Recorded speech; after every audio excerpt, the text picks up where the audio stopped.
শখের মৃৎশিল্প।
গ্রামের নাম আনন্দপুর, মামার বাড়ি।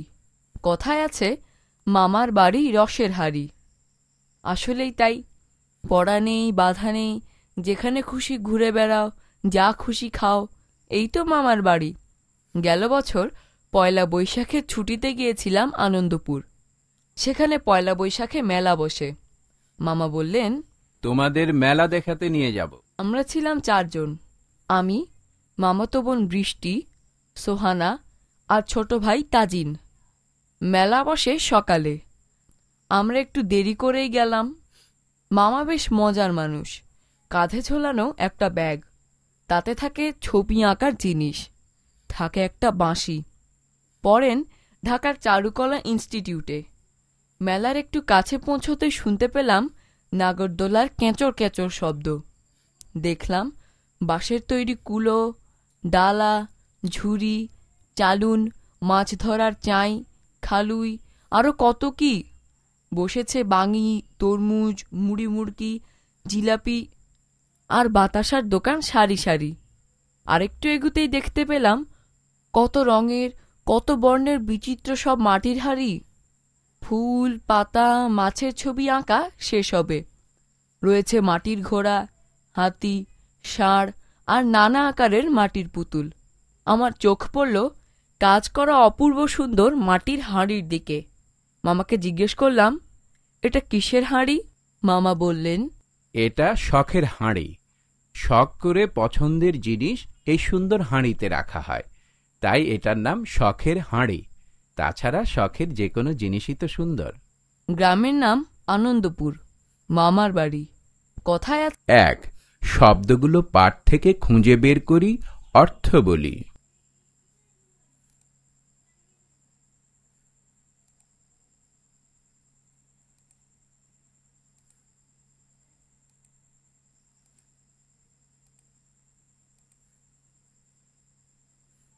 যুক্ত বর্ণগুলো দেখি, যুক্ত বর্ণ দিয়ে গঠিত শব্দগুলো পড়ি ও লিখি।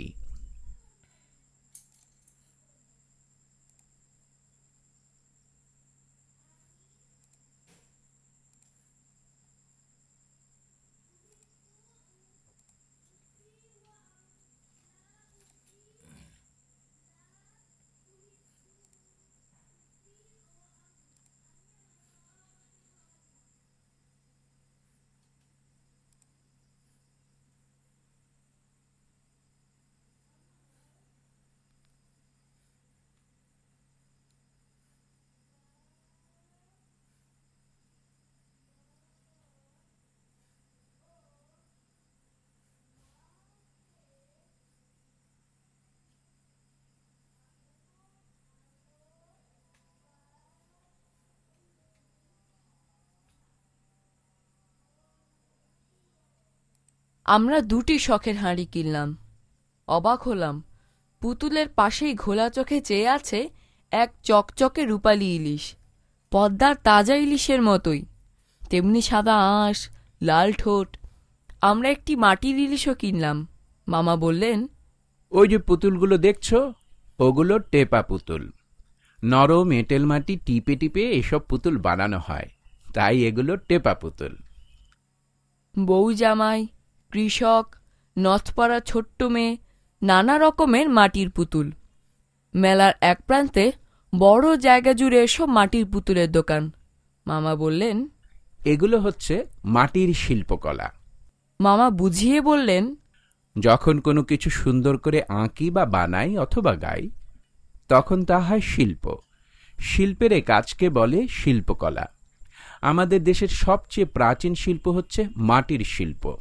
এদেশের কুমোর সম্প্রদায় যুগ যুগ ধরে তৈরি করে আসছে মাটির জিনিস, যেমন কলস, হাঁড়ি, সরা, বাসনকোসন, পেয়ালা, সুরাই, মটকা, জালা, পিঠে তৈরির নানা ছাঁচ, আরও কত কি। মাটির তৈরি শিল্পকর্মকে আমরা বলি মাটির শিল্প বা মৃৎশিল্প।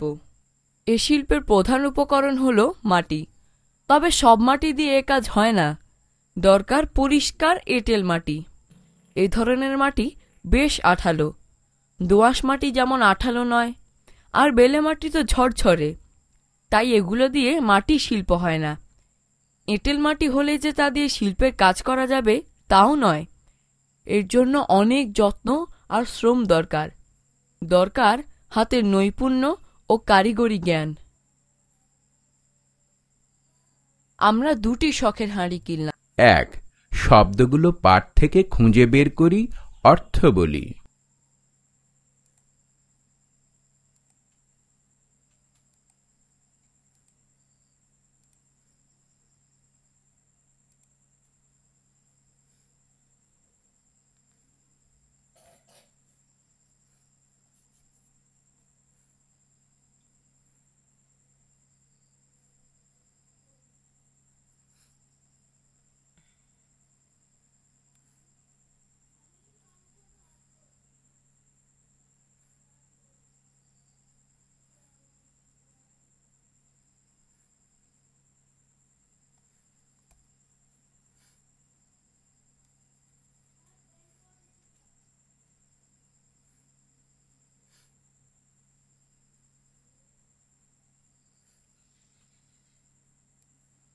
কুমোরদের কাছে এসব খুব সহজ, কারণ তারা বংশ পরম্পরায় এ কাজ করে আসছে। আবার এ কাজের জন্য প্রয়োজন কিছু ছোটখাটো যন্ত্রপাতি ও সরঞ্জাম। সবকিছুর আগে যেটা দরকার তা হলো একটা কাঠের চাকা। এই চাকায় নরম মাটির তাল লাগিয়ে নেন কুমারেরা। তারপর চাকাটি জোরে ঘোরান আর হাত দিয়ে মাটির তাল ধরেন। এভাবে নানা আকারের মাটির পাত্র ও নানা জিনিস তৈরি করেন কুমোররা। মেলা থেকে সেদিন আমরা অনেক টেপা পুতুল, ঘোড়া, হাতি, ছোট কলস কিনলাম। মামা বললেন, এত সুন্দর নকশা দেখছো, রং দেখছো, এসবই গ্রামের শিল্পীদের তৈরি। নকশাগুলো তারা মন থেকে আঁকে, আর রং তৈরি করে শিম, সেগুন পাতার রস, কাঁঠাল গাছের বাকল থেকে। তবে আজকাল বাজার থেকে কেনা রঙও লাগানো হয়। মেলা থেকে কদমা, বাতাসা, মুরকি আর খই কিনে শখের হাঁড়ি ভর্তি করে আমরা ফিরলাম। খুব মজা হলো। কুমোরদের কাছে এসব খুব সহজ, কারণ তারা বংশ এক, শব্দগুলো পাঠ থেকে খুঁজে বের করি, অর্থ বলি।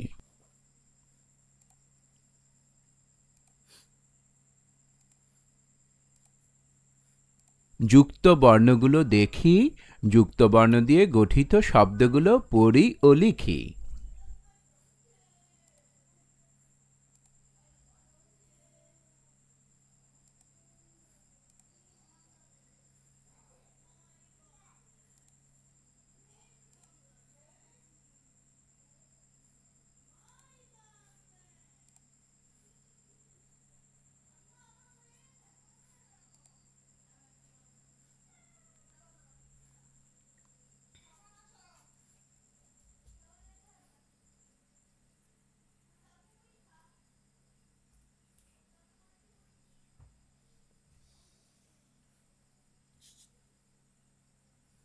মামা বললেন, তোমাদের কাল কুমোর পাড়ায় নিয়ে যাব। পরদিন আমরা দেখতে গেলাম কুমোরপাড়া। আনন্দপুর গ্রামের উত্তর দিকে ৮-১০ ঘর বসত বাড়ি, এই নিয়ে কুমোরপাড়া। এখানে সবাই ব্যস্ত। কেউ মাটির তাল চাক করে সাজিয়ে রাখছেন, কেউ বা কাঠের চাকায় মাটি লাগিয়ে নানা আকারের পাত্র বানাচ্ছেন, কেউ বা এগুলো সার দিয়ে শুকোতে দিচ্ছেন রোদে। পাশেই রয়েছে মাটির জিনিস পোড়ানোর চুলা, উঁচু ছোট্ট ঢিবির মতো এই চুলা। মাটির পোড়া গন্ধ পাচ্ছি, আর ধোঁয়া বেরুচ্ছে। ছোট ছোট ছেলেমেয়েরাও এ কাজ করছে। মামা বললেন, হাঁড়ি কলসি ছাড়াও আমাদের দেশে একসময় সুন্দর পোড়ামাটির ফলকের কাজ হতো। এর অন্য নাম টেরাকোটা। বাংলার অনেক পুরনো শিল্প এই টেরাকোটা। নকশা করা মাটির ফলক ইটের মতো পুড়িয়ে তৈরি করা হতো এই টেরাকোটা। শালবন বিহার, মহাস্থানগড়, পাহাড়পুর বৌদ্ধস্তূপ ও দিনাজপুরের কান্তজির মন্দিরে এই টেরাকোটার কাজ রয়েছে। মাটির ফলকে ছবি এঁকে শুকিয়ে পোড়ানোর পর এগুলো এমন সুন্দর হয়ে ওঠে। ছোট ছোট ফলককে পাশাপাশি জোড়া দিয়ে বড় করা যায়। পোড়ামাটির এই ফলক বাংলার প্রাচীন মৃৎশিল্প। মামা বললেন, টেরাকোটা বা পোড়ামাটির এসব কাজ এদেশে শুরু হয়েছে 1000 বছর আগে। আজকাল কি পোড়ামাটির এই শিল্পচর্চা হয় না? মামার কাছে জানতে চাইলাম আমরা। মামা বললেন, আজকাল ওরকম টেরাকোটা হচ্ছে না বটে, তবে পোড়ামাটির নকশার কদর বেড়েছে। সরকারি বেসরকারি ভবনে আজকাল সৌন্দর্য বাড়ানোর জন্য নানা রকম নকশা করা মাটির ফলক ব্যবহৃত হচ্ছে। আমাদের দেশের কুমোররা এসব তৈরি করছেন। বললাম, আমরা এসব পোড়ামাটির কাজ দেখতে চাই। মামা বললেন, সুযোগ মতো একসময় তোমাদের শালবন বিহারে নিয়ে যাব। ১. শব্দগুলো পাঠ থেকে খুঁজে বের করি, অর্থ বলি।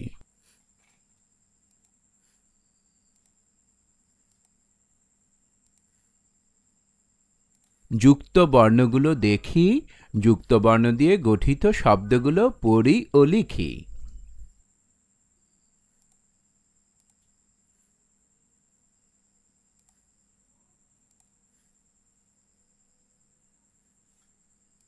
এক, শব্দগুলো পাঠ থেকে খুঁজে বের করি, অর্থ বলি। শখ, টেপা পুতুল, নকশা, শালবন বিহার, টেরাকোটা, মৃৎশিল্প, শখের হাঁড়ি। ২. ঘরের ভিতরের শব্দগুলো খালি জায়গায় বসিয়ে বাক্য তৈরি করি।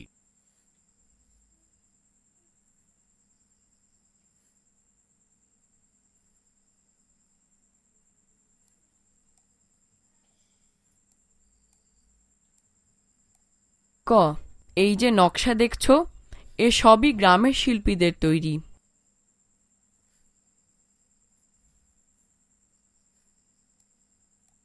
খ. মাটির পুতুল জমানো আমার একটি শখ।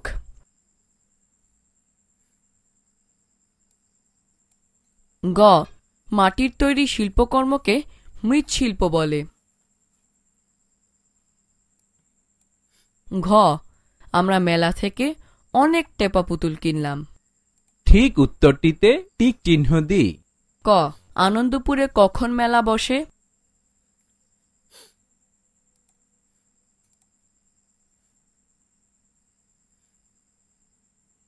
খ. মামা কোথায় পড়েন? গ. মৃৎশিল্পের সবচেয়ে প্রাচীন উপাদান হচ্ছে।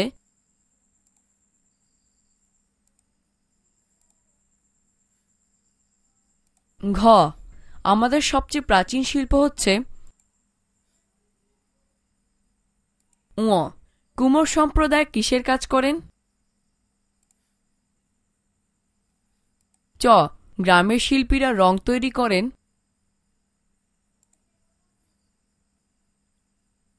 ছ. পোড়ামাটির ফলকের অন্য নাম। নিচের প্রশ্নগুলোর উত্তর বলি ও লিখি। ক. মাটির শিল্প বলতে কি বুঝি? খ. বাংলাদেশের শিল্পকর্ম কোনটি? গ. শখের হাঁড়ি কিরকম? ঘ. বৈশাখী মেলায় কি কি পাওয়া যায়? ঙ. মৃৎশিল্পের প্রধান উপাদান কি? নিচের অনুচ্ছেদটি পড়ি এবং প্রশ্নগুলোর উত্তর লিখি। যখন কোনো কিছু সুন্দর করে আঁকি বা বানাই অথবা গাই, তখন তা হয় শিল্প। শিল্পের এই কাজকে বলে শিল্পকলা। আমাদের দেশের সবচেয়ে প্রাচীন শিল্প হচ্ছে মাটি শিল্প। এদেশের কুমোর সম্প্রদায় যুগ যুগ ধরে তৈরি করে আসছেন মাটির জিনিস, যেমন কলস, হাঁড়ি, সরা, বাসনকোসন, পেয়ালা, ছুরাই, মটকা, জ্বালা, পিঠে তৈরির নানা ছাঁচ, আরও কত কি। মাটির তৈরি শিল্পকর্মকে আমরা বলি মাটির শিল্প বা মৃৎশিল্প। এ শিল্পের প্রধান উপকরণ হল মাটি। মাটি হলেই যে তা দিয়ে শিল্পের কাজ করা যাবে তাও নয়। এর জন্য অনেক যত্ন আর শ্রম দরকার। দরকার হাতের নৈপুণ্য ও কারিগরি জ্ঞান। কুমোরদের কাছে এসব খুব সহজ, কারণ তারা বংশ পরম্পরায় এ কাজ করে আসছেন। ক.